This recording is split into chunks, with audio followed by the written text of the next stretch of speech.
बिस्मिल्लाह में हम लोग बात करने जा रहे हैं फैक्टर अफेक्टिंग टॉक्सिसिटी। आखिर वो कौन कौन से ऐसे फैक्टर हैं जो कि टॉक्सिसिटी पर अपना इफेक्ट जो है ना वो रखते हैं। Factors affecting factor affecting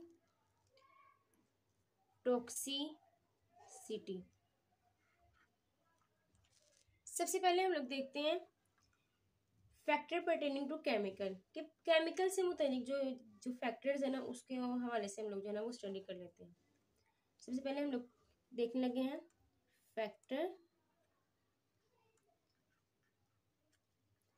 factors pertaining मुतल्लिका है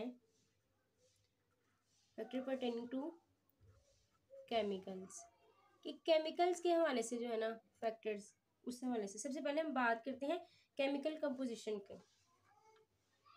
सबसे पहले पॉइंट हम लोग क्या डिस्कस करने जा रहे हैं फैक्टर पर्टेनिंग टू केमिकल्स में। सबसे पहला फैक्टर हम लोग देखने जा रहे हैं first factor that is chemical composition. Chemical composition chemical composition में देखें ना तो फिजियोकेमिकल कैरेक्टरिस्टिक्स किसी भी कंपाउंड की लाइक सोलबिलिटी है, वेपर प्रेशर है, आयनाइजेशन है, फंक्शनल ग्रुप वगैरह है, ये सारे के सारे जो है ना लार्जली इनके पास कोई ना कोई केमिकल कांस्टेंट मौजूद होता है। कंपाउंड के केमिकल कोई ना कोई कांस्टेंट मौजूद होता है। फिजियोकेमिकल कैरेक्टरिस्टिक्स किसी भी कंपाउंड की कौन सी फिजियोकेमिकल कैरेक्टरिस्टिक्स फिजियोकेमिकल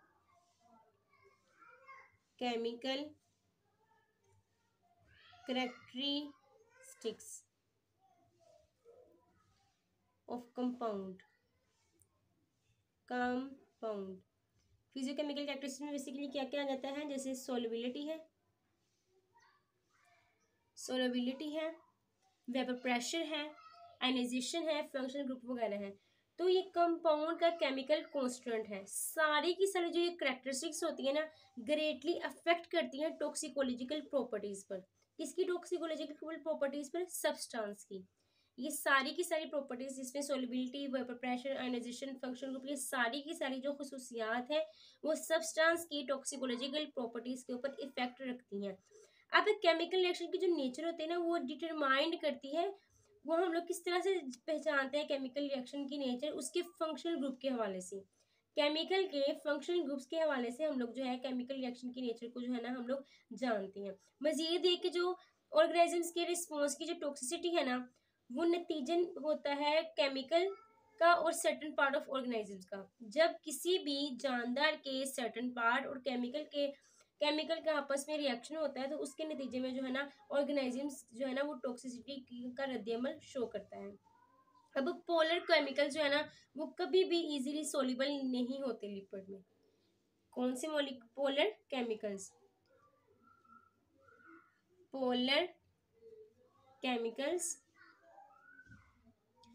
केमिकल्स में बेसिकली क्या आ जाता है जी? हाइड्रोफिलिक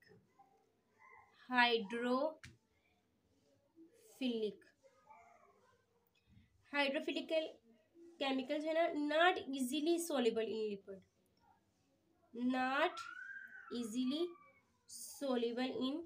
लिपिड, ये कभी भी जो है ना आसानी से लिपिड्स में हल नहीं होते हैं।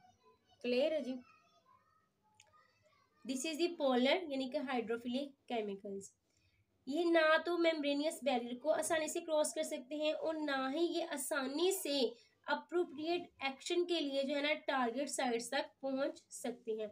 जबकि अगर हम लोग दूसरी तरफ बात करें ना नॉन पोलर यानी कि लिपोफिलिक या फिर नॉन पोलर सब्सटेंसेस, किसकी बात करें हम लोग? लिपो या हाइड्रोफोबिक कह लें, लिपोफिलिक सब्सटेंसेस की नॉट इजीली सोल्यूबल और ये नॉट इजीली हो जाते हैं हाइड्रोफिलिक, जबकि ये क्या है आसानी से सोल्यूबल हो जाते हैं, इजीली सोल्यूबल हो जाते हैं लिपिड्स के अंदर। क्लियर है? नॉन पोलर या lipophilic substances are highly soluble in lipids. न सिर्फ लिपिड्स में हाईली सोल्यूबल होते हैं, ये दूसरे किसी भी ऑर्गेनिक सॉल्वेंट में आसानी से जो है ना ये हाइली पॉजिटिव हो जाते हैं। आसानी से ये पेनिट्रेट कर जाते हैं लिपोप्रोटीन के अंदर। ये क्या है, आसानी से दाखिल हो जाते हैं लिपोप्रोटीन के अंदर और ये प्रोड्यूस करते हैं एक खास किस्म का इफेक्ट। ये इन्फेक्ट कर देते हैं केमिकल की टॉक्सिसिटी को, लार्जली डिपेंडेंट होता है केमिकल स्ट्रक्चर के ऊपर और फंक्शनल ग्रुप की टाइप के ऊपर, कि जिस हवाले से फंक्शनल ग्रुप की टाइप होगा या अन्य कैरेक्टरिस्टिक्स होगी, उसके साथ साथ लिपर सोलिबिलिटी होगी, वो इस बात को बताएगी कि केमिकल कितना टॉक्सिसिटी जो है ना वो शो कर सकते हैं पर्टिकुलर साइट के ऊपर किसी भी जानदार के अंदर। क्लियर है? ये था बेसिकली केमिकल कंपोजिशन के हवाले से। नेक्स्ट हम लोग फैक्टर की बात करते हैं, that is related to dose या कंसंट्रेशन ऑफ केमिकल। डोज से मुराद क्या है, कंसंट्रेशन ऑफ केमिकल। सेकंड हम लोग बात करने लगे हैं डोज की। डोज या फिर हम लोग कह सकते हैं कंसंट्रेशन, कंसंट्रेशन of chemical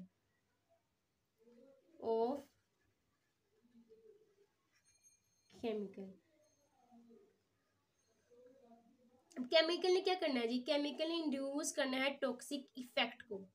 ठीक है, अप्रोप्रिएट रिसेप्टर के ऊपर केमिकल ने इंड्यूस करना है, केमिकल ने क्रिएट करना है टॉक्सिक इफेक्ट को। अब ये जो इफेक्ट है ये डायरेक्टली रिलेटेड होता है केमिकल की कंसंट्रेशन के साथ। टारगेट साइट के पर केमिकल की कंसंट्रेशन के साथ जो है वो इफेक्ट जो है ना वो डायरेक्टली रिलेट कर रहा होता है। क्लियर है जी?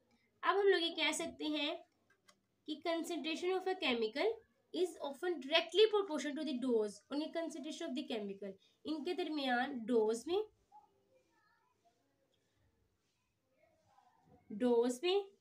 डायरेक्टली प्रोपोर्शन रिलेशनशिप है किसका, इफेक्ट का। क्लियर है जी? इफेक्ट जो है वो डायरेक्टली प्रोपोर्शन है केमिकल की कंसंट्रेशन के साथ टारगेट साइट के ऊपर। इसके साथ साथ जो कंसंट्रेशन है टारगेट साइट की वो आमतौर पर क्या होता है, डायरेक्टली प्रोपोर्शनल होता है डोज पर या केमिकल की कंसंट्रेशन पर, उस केमिकल की कंसंट्रेशन के ऊपर जो कि एक्सपोज हो चुकी है। अब केमिकल की जो लोअर डोज है ना वो हमेशा लेस इफेक्टिव होगी, वो यानी कि कम असर मुरतब करेगी, जबकि हायर डोज जो है ना वो इंतहाई प्रोनोस्ड इफेक्ट जो है ना वो शो करेगी। अब केमिकल की जो टॉक्सिसिटी है वो क्या है, डायरेक्टली प्रोपोर्शनल है किसके, डोज के और कंसंट्रेशन पे। ये था एक शॉर्टकट में बात। अब थर्ड हम लोग बात करते हैं ट्रांसलोकेशन ऑफ टॉक्सिकेंट के बारे में। थर्ड कैटेगरी क्या है जी, ट्रांसलोकेशन ऑफ टॉक्सिकेंट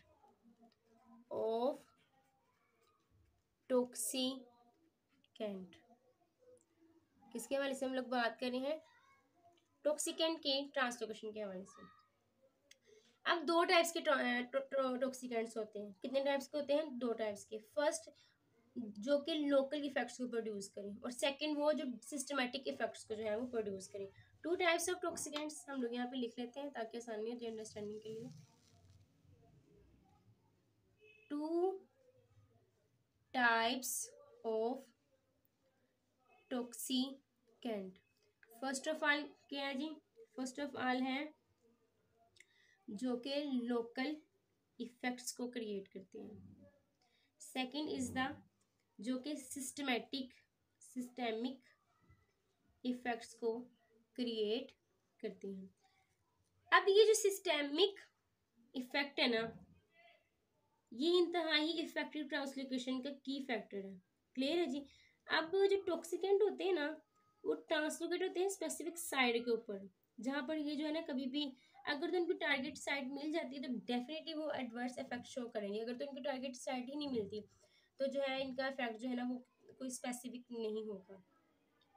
अब ट्रांसलोकेशन की जो दुरानियां ना उसमें कुछ जो टॉक्सिकेंट्स होंगे ना वो हमेशा उनके पास सर्टेन मैक्रोमोलिक्यूल्स होंगे जो कि जानदार की बॉडी में मौजूद होते हैं। सम ऑफ द टॉक्सिकेंट्स, कुछ जो टॉक्सिकेंट्स होंगे वो ताल्लुक कायम करेंगे, सम टॉक्सिकेंट इंट्रैक्शन कायम करेंगे मैक्रोमोलिक्यूल के साथ, और ये मैक्रोमोलिक्यूल जो है वो बॉडी में मौजूद होते हैं। किसकी बॉडी में, जानदार की बॉडी में। Macro molecules. मैक्रोमोलिक्यूल्स क्या हैं जी? मैक्रोमोलिक्यूल के साथ कुछ टॉक्सिकेंट जो है ना वो इंट्रैक्शन कायम करेंगे और इस तरह से ये स्टोर हो जाएगा कुछ इनएक्टिव टिश्यूज के अंदर, जैसे कि स्टोरेज डिपोट्स की फॉर्म में। कैसे स्टोर हो जाएंगे टॉक्सिकेंट्स? स्टोरेज डिपोट्स की फॉर्म में। टॉक्सिकेंट ने ताल्लुक कायम किए हैं बॉडी में मौजूद मैक्रोमोलिक्यूल के साथ और इसके बाद इसमें स्टोर कर दिया जाता है इनएक्टिव टिश्यूज के अंदर। इनएक्टिव टिश्यूज को हम लोग किसका नाम देते हैं? स्टोरेज डिपोट्स का नाम देते हैं।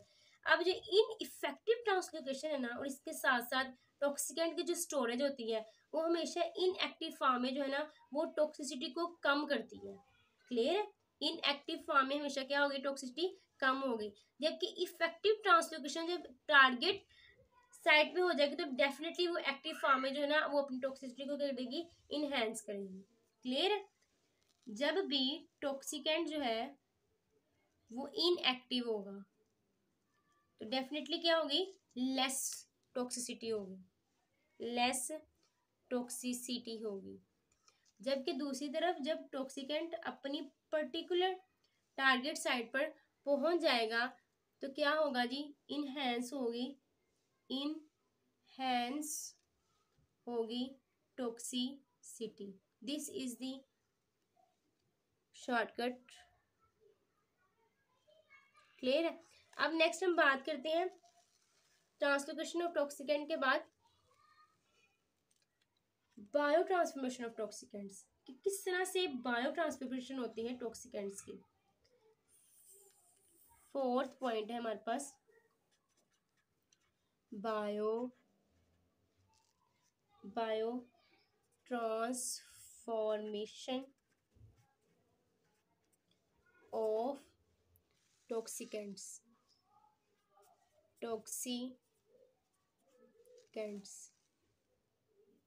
किस तरह से बायो ट्रांसफॉर्मेशन होती है टॉक्सिकेंट्स की। अब दो टाइप्स के टॉक्सिकेंट्स हैं, जैसे मैंने पहले बताया कि एक तो लोकल इफेक्ट्स क्रिएट करते हैं, दूसरे क्या है जी? सिस्टेमिक इफेक्ट्स क्रिएट करते हैं। कुछ केमिकल्स ऐसे होते हैं जो नॉर्मली इनएक्टिव होते हैं। कुछ के केमिकल्स क्या होते हैं? आमतौर पर क्या होते हैं? इनएक्टिव होते हैं। अब ट्रांसलोकेशन के दौरान कुछ केमिकल्स जो है ना वो बायोकेटिकली कन्वर्टेड कर दिए जाते हैं एक्टिव फॉर्म के अंदर। क्लियर है जी?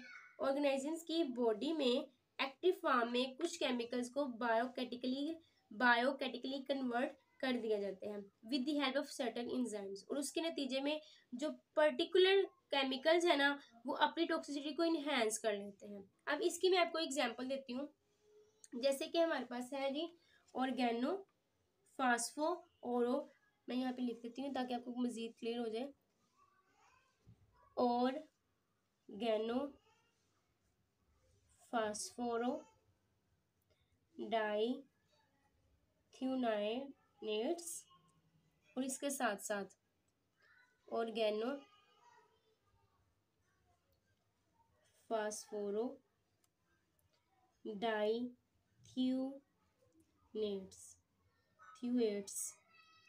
इनके पास जो है ना फंक्शनल ग्रुप, इनके पास जो फंक्शनल ग्रुप है, फंक्शनल ग्रुप वो है PSO ग्रुप, PS। ठीक है? अब ये पुअर इनहिबिटर है एसिटिलाइन कोलिन एस्ट्रेस के। ये क्या है? बेसिकली पुअर इनहिबिटर है किसके? एसिटाइल कोलिन एस्ट्रेस के। क्लियर है? अब ऑर्गेनिजम्स की बॉडी के अंदर ना सबसे पहले ये PS जो फॉर्म है ना इसको कन्वर्ट कर दिया जाता है PO फॉर्म के अंदर। ठीक है? और ये इंतहाई ग्रेटर इसके अंदर एबिलिटी है कि ये एसिटाइल कोलिन एस्ट्रेस को इनहिबिट कर सके। इसके पास क्या है? ग्रेटर एबिलिटी है to inhibit inhibit acetyl choline esterase को। क्लियर है जी, ये तो हो गया कंप्लीट, क्लियर हो गया। अब जो जीनोबायोटिक की जो ट्रांसफॉर्मेशन होती है ना, उसमें भी एक्टिवेशन होती है, जिसकी वजह से कंपाउंड की जो है ना टॉक्सिसिटी इनहेंस होती है।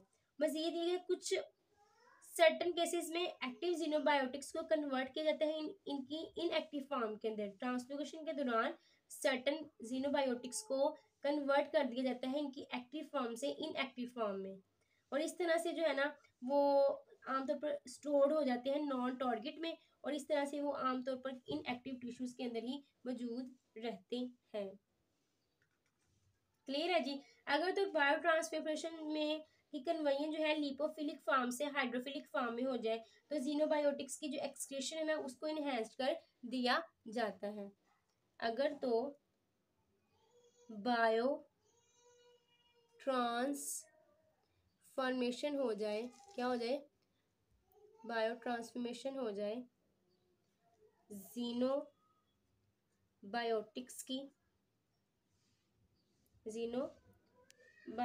की लिपोफिलिक से हाइड्रोफिलिक में,